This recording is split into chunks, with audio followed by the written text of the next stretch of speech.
Hi viewers, and welcome to another edition of Ghana Diaspora Voice, a show that aims to keep the diaspora engagement conversation in focus. Ghana has come a long way from experiencing brain drain to gain. Many young diasporan Ghanaians have rolled up their sleeves and are ready to migrate to the motherland to establish themselves and also to contribute to the national development debate and agenda. Now, are there any prospects for the returnees? And how ready is Ghana to embrace the repatriation of diaspora skills, technology, and expertise? Today, my guest on the show is Mr. Frank Anderson, an Associate Director and Head of Communications, Marketing and Sponsorship for UK-based Network for Diaspora Professional Limited and the organizer of Network Diaspora Professional Conference held in London. Hello, Mr. Frank Anderson.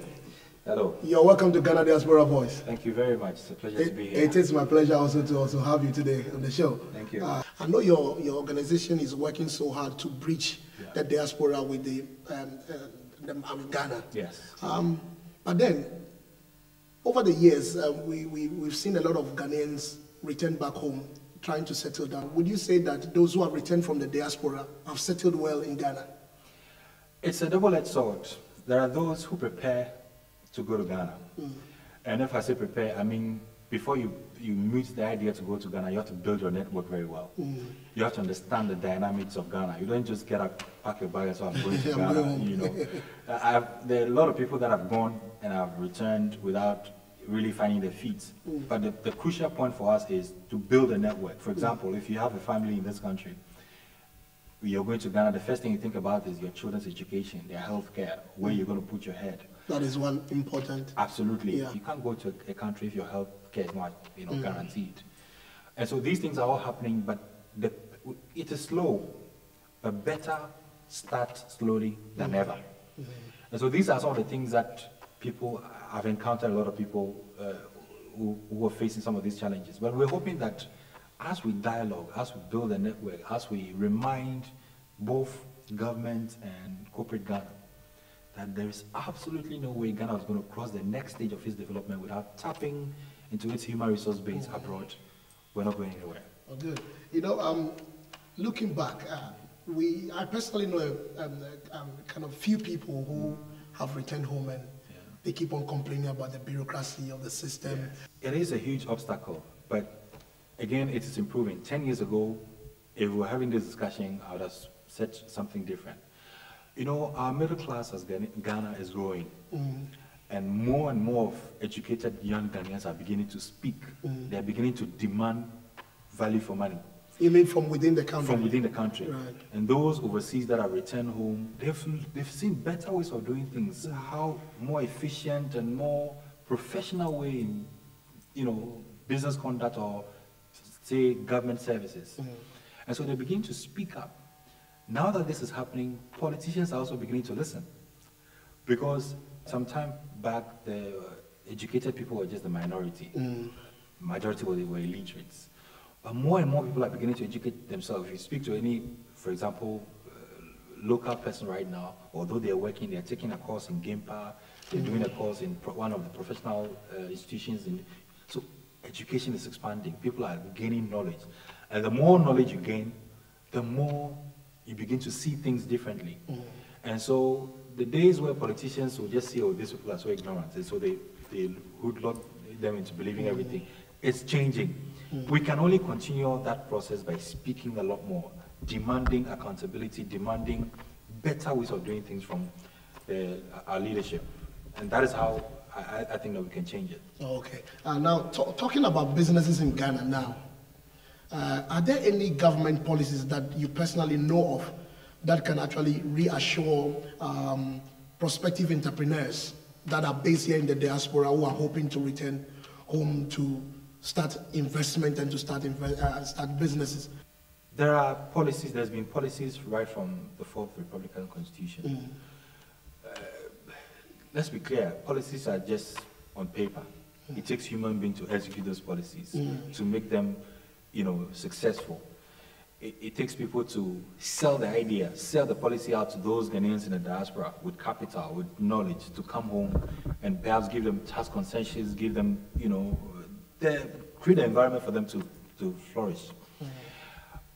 I think that there's a lot of ignorance out there.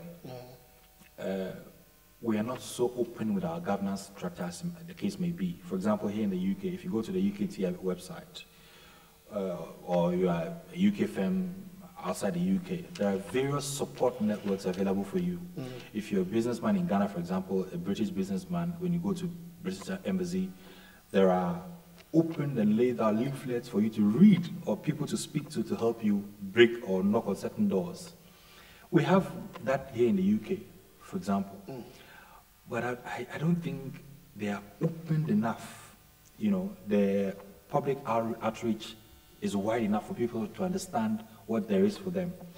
And so then again, it comes back to you and I, or those of us who are in the public limelight, to press these points home for embassies or for state institutions across the world, to open up their doors, to engage more with diaspora organizations, organize programs, use television, use radio these days, social media, to spread out the word, the policies that are there. Trust me, we are just saying this thing.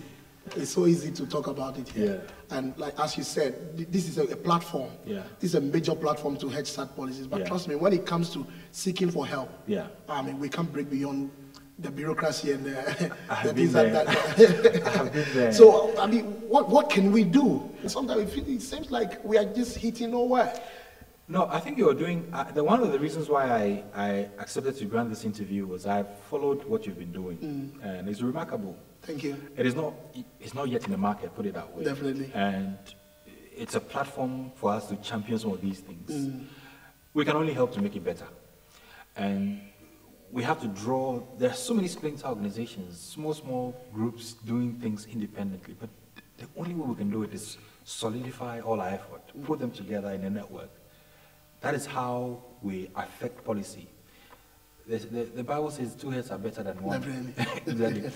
What I've noticed with my little experience here, I've attended a few investment summits organized by these diaspora groups. Everybody seems to be doing things, and there seems to be some kind of competition, which shouldn't be the case. That's right.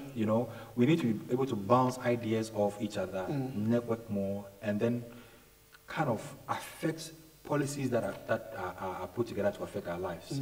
And so, yes, your platform is one. Now there are about 3 TV channels in this country. I think so. You guys are doing your bit, but I think it's up to corporate Ghana and particularly the states, which is government, to engage more with you, the media, because you cover a very wide network. Your program is all over Europe. There are Ghanaians all over Europe. The easiest way to reach them is via those platforms. So we can only get better. Thank you very much. On this note, we'll take a short break. We'll be right back.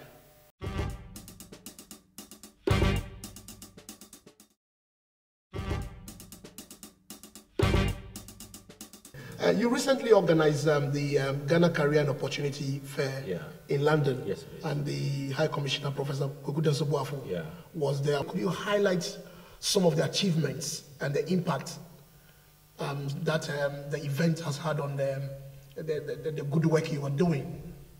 Well, first of all, I'd like to pay tribute to the Ghana High Commission. They've been quite supportive, particularly Professor Kojo. He's been quite supportive in activities, and he's one gentleman who's so passionate about, the diaspora, and so he set up this skills database where Ghanaian professionals can just upload their CVs and companies.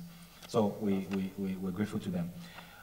The career fair was a huge success. We partnered Guba Awards, UK, which is one of the biggest Ghanaian organizations here in the UK.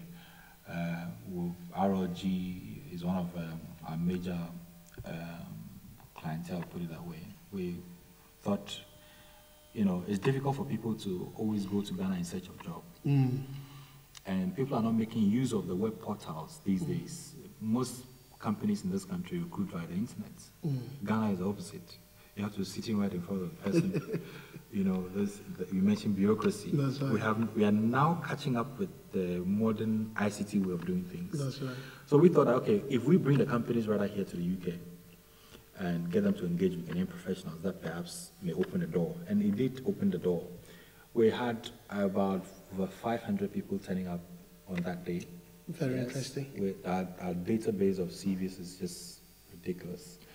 We keep sharing it with, Ghanaian businesses. We had UT Bank participating, a few small and middle-scale enterprises. That's where we specialize, SMEs that are looking for certain skills that are not particularly common in Ghana. Yeah. And so it was great. We're hoping to organize the next one next year in Ghana. In Ghana. Having built so much database of CVs, we want to see how we can make use of ICT. If the people cannot fly to Ghana for interviews, today there's Skype, there's boardroom, what do you call it, communication video devices. We're looking at, rather than bringing them to Ghana, fly expensive, we can set up after, sieving through the CVs, we set up a portal. You can have a video conference with a prospective recruiter. Right. Is there any kind of a formal national structure designed to specifically champion the reintegration of the Ghanaian descents of the diaspora seeking to transfer their skills back home? Fantastic.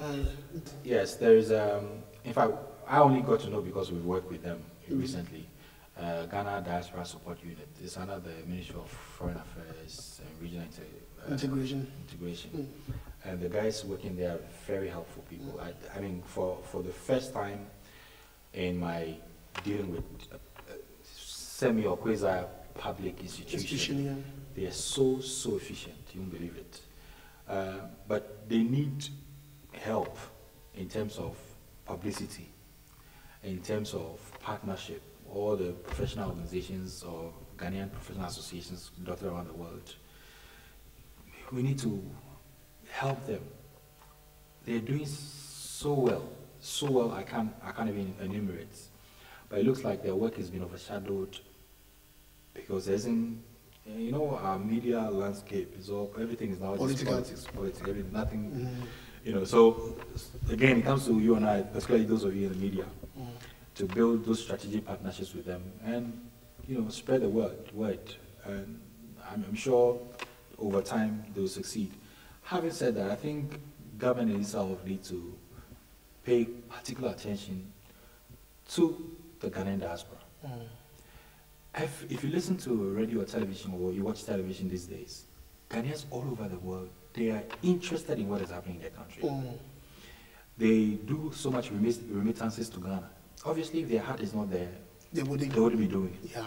And so their input into governance or into policy formulation and implementation there's no question about it, has to be taken care of. The way Ghanaians are treated when they arrive at the airport, at the port when you're carrying your goods, when you're a businessman, you're selling equipment, the way you're treated, it has to change. We have to begin to see Ghanaians overseas as one of ours. When they succeed, we succeed. All those people have dependents, all those businesses have employees. When we help them, sustain them, and make sure their business, grow, Ghana grows. That's how we look at it. There seems to still be a huge gap between the local skilled labor and the diaspora aspirants. Yeah. Is there any way we can create Ghana ownership of development when the locals frustrate the returnees? That one I have evidence. Yeah. Trust me. How can we bridge the gap? And how can we truly eradicate this frustrating mechanism? Yeah. No, you're absolutely right. We encountered one top executive of Data Bank, and one of her presentations, she made note of the fact that those of us from the diaspora, when we return, everything about the local people we don't want to hear is bad. If you do that, you fail. I think the best thing is to understand their process, and their mindset, and the system, and then unassumingly suggest better ways of doing things to them. But I'm coming to a specific issue. we can only build capacity by engaging with our local folks. There has been several conferences that we have attended in Ghana. You know, the corporate Ghana have rightly, you know, I mean, for some time I have started some kind of engagement. They invite workers, you know, some of the companies are multinational companies, so they do like cross transfers. They recruit some people in Ghana, bring some of them to the UK, you know, work here for 6-7 months. So they are always, you know, engaging other ways of, I mean other Ghanaians in other continents, the way they do things. And so it's improving.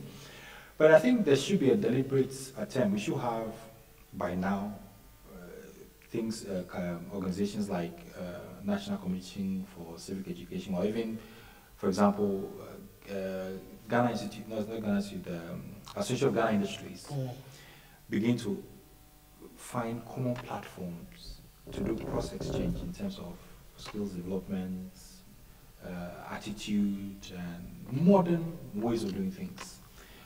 That is lacking a bit at the moment. The only way we can do or improve upon what is already the case is affect the mindset of people that there's always better ways of doing things. You know, and ownership, taking ownership of whatever wherever you find yourself.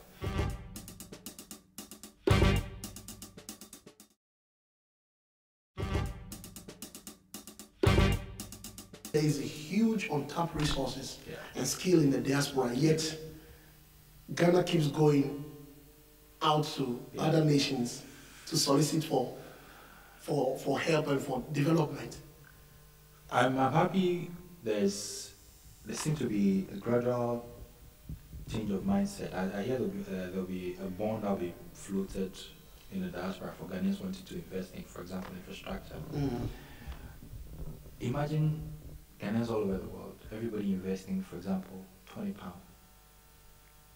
Okay. 4 million in the diaspora? Yes, £20 by 4 million. That's a lot of money. You know, then those of us in the diaspora, we should also be interested in investing in Ghana, because the returns they're better. Again, it comes to security. So long as the security is there, so if the structures are clear and we are able to, if you want to make money, you have to take the risk. Take the risk. But it's improving, to be honest. We're hoping that within the next 5 to 10 years, there will be a lot more engagement, there'll be a lot more openness and transparency, there'll be a lot more carrots, what do you call it, the carrot and stick, you know, invite people to participate in, you know, policy formulation and implementation. I know you talk a little about the establishment of structures back home and the organization of the diaspora and the integration.